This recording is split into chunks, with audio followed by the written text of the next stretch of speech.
আসসালামু আলাইকুম। Life with Afrin জুয়ে আপনাদের সবাইকে স্বাগতম। আবারও চলে এসলাম নতুন একটি ভিডিও নিয়ে।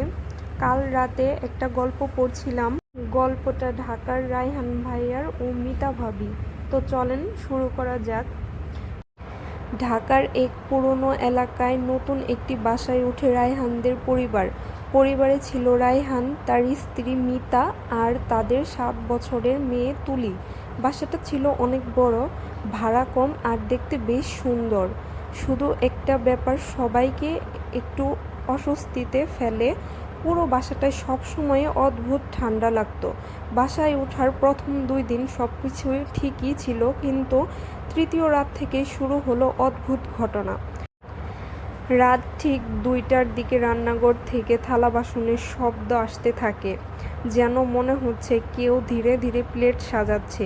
মিতা প্রথমে ভাবল হয়তো বিড়াল ঢুকেছে রান্নাঘরে, কিন্তু রান্নাঘরে গিয়ে দেখে না, সব ঠিকঠাকই আছে।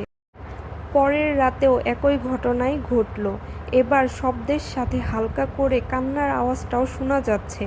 মিতা ভয়ে রায়হানকে ডাকল।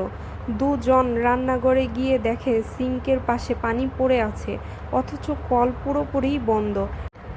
রায়হান ব্যাপারটাকে পাত্তা দিল না, বলল পুরনো বাসা, এসব হতেই পারে। কিন্তু ছোট মেয়ে তুলি ধীরে ধীরে বদলে যেতে লাগলো। সে একা একা কথা বলতো, মাঝরাতে উঠে রান্নাঘরের দিকে তাকিয়ে থাকতো। একদিন মিতা জিজ্ঞাসা করলো, তুলি তুমি কার সাথে কথা বলো? তুলি শান্ত গলায় বলল, ওই আন্টিটা কাঁদে, বলে তার বাচ্চা কোথায়। এই কথা শুনে মিতার শরীর ঠান্ডা হয়ে গেল। সে তুলিকে জিজ্ঞেস করলো, তুমি কোন আন্টির কথা বলতেছ? কিন্তু তুলি কিছুই বলতে পারল না। পরদিন বাড়িওয়ালার কাছে সব খুলে বলল তারা। প্রথমে তিনি কিছুই বলতে চাননি, পরে চাপ দিলে ধীরে ধীরে সত্যিটা বলেন। এই বাসায় আগে এক মহিলা তার ছোট ছেলেকে নিয়ে থাকতেন। স্বামী বিদেশে ছিল।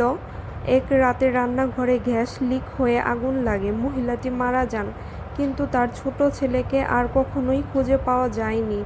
সেদিন রাতেই রায়হান সিদ্ধান্ত নিল বাসা ছেড়ে দেবে, কিন্তু রাত 2টার দিকে আবার সেই শব্দ শুরু হলো, তারপর কান্না।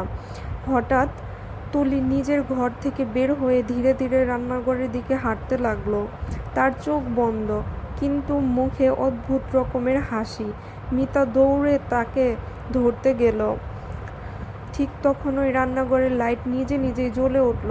সিঙ্কের সামনে সাদা কাপড় পরা এক মহিলা দাঁড়িয়ে আছে। দেখতে খুবই বাজে ছিল। মহিলাটি ধীরে ধীরে মাথা তুলে তাকালো। তার চোখ দুটো পুরোই কালো ছিল। তারপর ফিসফিস করে বলল, আমার বাচ্চাটা কোথায়? হঠাৎ সব লাইট বন্ধ হয়ে গেল। রায়হান চিৎকার করে তুলিকে টেনে বের করলো। কয়েক সেকেন্ড পরে লাইট আবার জ্বলে উঠল, কিন্তু রান্নাঘরে তখন আর কেউ নেই। শুধু সিঙ্কের উপর ছোট একটা ভেজা হাতের ছাপ দেখা যাচ্ছিল। আর সেই রাতের পর থেকে তুলি আর কখনোই স্বাভাবিকভাবে কথা বলতে পারেনি। তো এইটাই ছিল রায়হান ভাইয়া আর মিতা ভাবির গল্প। গল্পটা কেমন লাগলো সবাই জানাবেন। আজকের ভিডিওটা এই পর্যন্তই। আশা করি সবাই ভালো থাকবেন। আর হ্যাঁ, লাইক কমেন্ট শেয়ার করতে ভুলবেন না। লাইক কমেন্ট শেয়ার করে আমার পাশেই থাকবেন। তো বিদায় নিচ্ছি। আল্লাহ হাফেজ।